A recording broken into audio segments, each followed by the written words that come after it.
Hey guys, আমি আবারও একটা মিনি ব্লগ নিয়ে চলে এসেছি। তোমাদের বলেইছিলাম যে এবার থেকে রোজ কিন্তু আমি একটা করে মিনি ব্লগ দেবো। আর হাতে কি বলো তো, এটা ভুট্টা। মা আজকে বাজার থেকে 2 বোনের জন্য ভুট্টা নিয়ে এসেছে।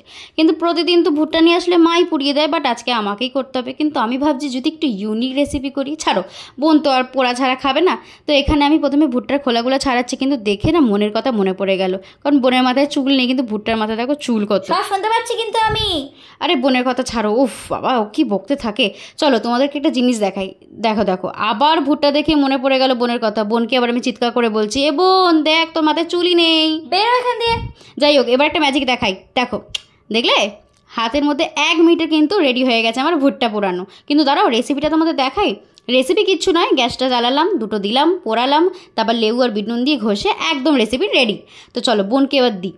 এবার আমি আর বোন কিন্তু দেখো দুজন একসাথে দিয়ে বলবো কি বলো তো, দারুণ। সাবস্ক্রাইব করে দিও।